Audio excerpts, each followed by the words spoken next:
नमस्कार। दवाइयाँ में आपका स्वागत है। आमतौर पे हम लोग किसी एक दवा के बारे में बात करते हैं, वो कैसे काम करता है, क्या उसके डोज होते हैं, कहाँ पे उसको उपयोग कर सकते हैं और क्या साइड इफेक्ट ड्रग इंटरेक्शन। लेकिन आज हम लोग का टॉपिक थोड़ा सा हट के है। आज हम लोग यूरिन ट्रैक्ट इन्फेक्शन में कौन कौन सी दवाइयाँ उपयोग कर सकते हैं, कौन ज़्यादा इफेक्टिव है, कौन कम इफेक्टिव और क्या डोज है, उनके बारे में बात करेंगे। तो वीडियो स्टार्ट करने से पहले अगर आपने हमारे चैनल को सब्सक्राइब नहीं किया है तो प्लीज़ सब्सक्राइब कर लीजिए। और अगर आपको ये वीडियो पसंद आता है तो बाकी लोगों में शेयर करिएगा, लाइक करिएगा। तो चलिए स्टार्ट करते हैं। सबसे पहले ये समझते हैं कि यूरिन ट्रैक्ट इन्फेक्शन होता क्या है। वैसे यूरिन ट्रैक्ट इन्फेक्शन पे मैंने एक डिटेल वीडियो रोग निरोग वाले सीरीज में डाला हुआ हूँ। उसका लिंक मैं डिस्क्रिप्शन बॉक्स में रख दूंगा, आपको वहां से मिल जाएगा। वो वीडियो जरूर देखिएगा, आपको सारे के सारे डाउट क्लियर हो जाएंगे उसके ऊपर। अगर आम भाषा में बात करें कि यूरिन ट्रैक्ट इन्फेक्शन होता क्या है, आसान भाषा में समझें इसको, तो यूरिन ट्रैक्ट इन्फेक्शन हमारे पेशाब के रास्ते में जो इन्फेक्शन होती है बैक्टीरिया की वजह से, उसको यूरिन ट्रैक्ट इन्फेक्शन बोलते हैं। इसमें आपको kidney, ureter, bladder, urethra affect होते हैं। आमतौर पर lower respiratory tract lower urine tract infection में देखने को मिलता है, जिसमें आपको यूरेथ्रा और ब्लाडर अफेक्ट होते हैं। किडनी और यूरेटर जो है वो कॉम्प्लिकेटेड यूरिन ट्रैक्ट इन्फेक्शन में, या फिर आपको जब सीरियस यूरिन ट्रैक्ट इन्फेक्शन होता है, बहुत ज़्यादा सीवियर हो जाता है, तो वहां पर देखने को मिलता है, जिसमें ब्लड वगैरह भी आता है। अगर यूरिन ट्रैक्ट इन्फेक्शन के सिम्टम्स की बात करें तो पहला सिम्टम देखने को मिलता है कि जब कोई यूरिन पास करता है तो उसको लोअर एब्डोमेन में दर्द होता है। उसके अलावा जलन हो सकती है पेशाब के रास्ते में। दूसरा चीज कि बार बार लगता है कि यूरिनेट करना पड़ेगा, यूरिन पास करने की जरूरत है, लेकिन जब आप यूरिन पास करने जाते हो तो या तो थोड़ा सा यूरिन निकलता है या फिर बिल्कुल नहीं निकलता है। तीसरा होता है कि जो यूरिन होते हैं उनकी स्मेल थोड़े से खराब हो जाते हैं, स्मेली यूरिन हो जाते हैं और क्लाउडी हो जाते हैं। किसी किसी में बुखार और ठंड लगने की समस्या देखने को मिलती है। तो ये सिम्टम्स है। लेकिन अब बात करते हैं कि कौन कौन सी दवाइयाँ इसमें यूज कर सकते हैं। तो सबसे पहले मैं आपको क्लियर कर दूं कि मैं ब्रांड नेम के बारे में बात नहीं करूंगा। मैं केमिकल कंपोजिशन आप बोल सकते हो उसको, या सॉल्ट बोल सकते हो, केमिकल बोल सकते हो, उसके बारे में बात करूंगा। क्योंकि बहुत से व्यूवर्स मेरे ऐसे हैं जो इंडिया के बाहर के हैं और कई दवाइयाँ इंडिया में भी अलग अलग जगह पे नहीं मिलती है उस ब्रांड नेम से। इसीलिए मैं आपको ब्रांड नेम से बात ना करके उसका जो केमिकल कंपोजिशन है उससे बात करूंगा। तो सबसे पहला चीज आपको समझने की जरूरत है कि दो क्राइटेरिया है आपको दवा चुनने का। पहला क्राइटेरिया है कि यूरिन ट्रैक्ट इन्फेक्शन कॉम्प्लिकेटेड है या अनकॉम्प्लिकेटेड। सेकंड क्राइटेरिया है फर्स्ट लाइन ट्रीटमेंट यूज करना, सेकंड लाइन ट्रीटमेंट यूज करना। तो सबसे पहले अनकॉम्प्लिकेटेड यूरिन ट्रैक्ट इन्फेक्शन के बारे में बात करते हैं। तो अनकॉम्प्लिकेटेड यूरिन ट्रैक्ट इन्फेक्शन वैसे इन्फेक्शन होते हैं जो एक नॉर्मल हेल्दी इंडिविजुअल को होता है। उसको यूरिनरी सिस्टम में उससे किसी तरह कोई एबनॉर्मलिटीज, कोई प्रॉब्लम नहीं होते हैं, सब कुछ नॉर्मल होता है और उसको बार बार यूरिन इन्फेक्शन नहीं हो रहा होता है, वो अचानक से एक बार किसी वजह से हो गया। तो यहाँ पे आपको ये अनकॉम्प्लिकेटेड यूरिन ट्रैक्ट इन्फेक्शन देखने को होता है। ज्यादातर महिलाओं में अनकॉम्प्लिकेटेड यूरिन ट्रैक्ट इन्फेक्शन ही होते हैं, कभी कभी पुरुषों में कॉम्प्लिकेटेड और अनकॉम्प्लिकेटेड दोनों देखने को मिलते हैं। तो इसमें जो ट्रीटमेंट है वो फर्स्ट लाइन और सेकंड लाइन ट्रीटमेंट में आते हैं। तो फर्स्ट लाइन ट्रीटमेंट यानी जो दवाइयाँ सबसे पहले दी जाती हैं, जो डॉक्टर्स की चॉइसेस होते हैं कि सबसे पहले इन्हीं दवा को देना है, ये ज़्यादा इफेक्टिव है और कम साइड इफेक्ट वाले हैं।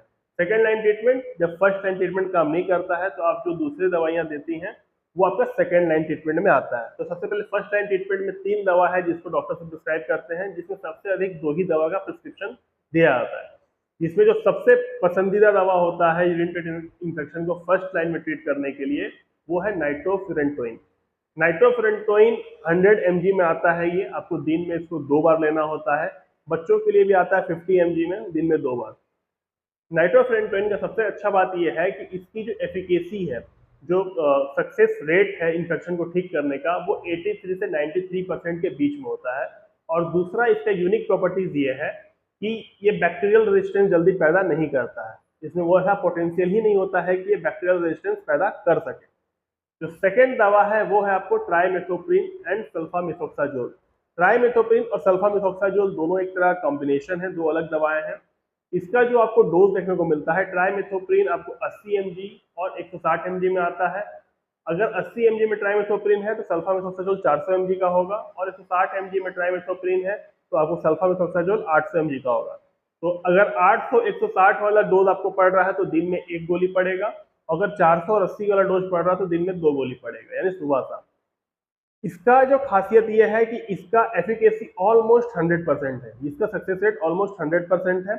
ये सेकंड चॉइस ऑफ ड्रग है, लेकिन इसमें प्रॉब्लम इसलिए सेकंड चॉइस है, मतलब नाइट्रोफुरेंटोइन के बाद इसको हम लोग कंसिडर इसलिए करते हैं क्योंकि ये बैक्टीरियल इन्फेक्शन, बैक्टीरियल रेजिस्टेंस के लिए ससेप्टेबल होता है, इनमें बैक्टीरियल रेजिस्टेंस देखने को मिल जाता है।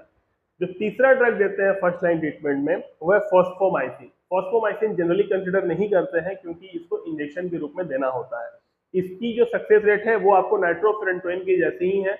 2018 का स्टडीज में पाया गया है, रिसर्च में पाया गया है कि नाइट्रोफुरेंटोइन और फॉस्फोमाइसिन का काम करने का तरीका ऑलमोस्ट सेम है।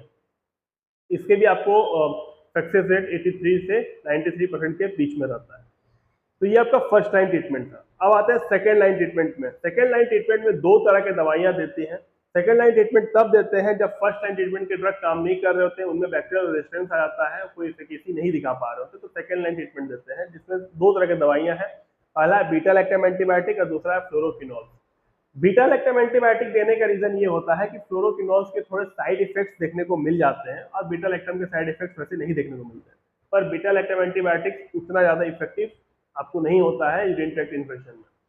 तो बीटा लैक्टम एंटीबायोटिक्स में आपको तीन तरह की दवाइयां देखने को मिलती है, जिसमें दो ही मेनली प्रिस्क्राइब करते हैं। जिसमें सबसे पहला है एमोक्सिसिलिन एंड फ्लुवोनिक एसिड, जो आपको 625 mg में आता है दिन में 2 बार। उसके अलावा है सेफ्कोडॉक्सिल प्रॉक्सिटल, जो आपको 325 mg में आता है दिन में 2 बार, ठीक है, सुबह शाम। इसके अलावा सेफाक्लोर देते हैं, लेकिन ये उतना ज़्यादा इफेक्टिव नहीं होता है। अगर हम लोग नॉरफ्लॉक्सासिन की बात करें तो फ्लोरोक्विनोल की बात करें तो फ्लोरोक्विनोल्स में अलग अलग एंटीबायोटिक हैं जिसको हम लोग प्रिस्क्राइब करते हैं, और ये बहुत ही ज़्यादा इफेक्टिव होते हैं आपको यूरिन ट्रैक्ट इन्फेक्शन में। कभी कभी डॉक्टर्स डायरेक्ट इन्हीं एंटीबायोटिक को प्रिस्क्राइब करते हैं क्योंकि ये आपको कॉम्प्लिकेटेड और अनकॉम्प्लिकेटेड दोनों तरह के यूटीआई में काम आते हैं, इसीलिए ज़्यादातर प्रिस्क्रिप्शन इसमें भी दिया जाता है। और जब कंफर्म होता है कि अनकॉम्प्लिकेटेड है तब आपको नाइट्रोफुरेंटोइन और सल्फामेथोक्साजोल का उपयोग करते हैं। तो आपको जो फ्लोरोक्विनोल्स एंटीबायोटिक दिए जाते हैं उसमें सबसे पहला आपको होता है लीवोफ्लॉक्सासिन। लीवोफ्लॉक्सासिन आपको 500 mg दिन में एक बार दिया जाता है और ये बहुत अच्छे तरीके से काम करता है। सेकेंड होता है सिप्रोफ्लॉक्सासिन। सिप्रोफ्लॉक्सासिन 500 mg दिन में 2 बार दिया जाता है। उसके अलावा ओफ्लॉक्सासिन 200 mg दिन में 2 बार होता है, और नॉरफ्लॉक्सासिन दिन में 2 बार 400 mg देते हैं। ये सारे एंटीबायोटिक बहुत अच्छे तरीके से यूटीआई में काम करते हैं और बहुत ज़्यादा इफेक्टिव होते हैं। तो उम्मीद है कि आपको ये वीडियो पसंद आया होगा। अगली वीडियो में फिर मिलेंगे, तब तक अपना ख्याल रखिए। जय हिंद।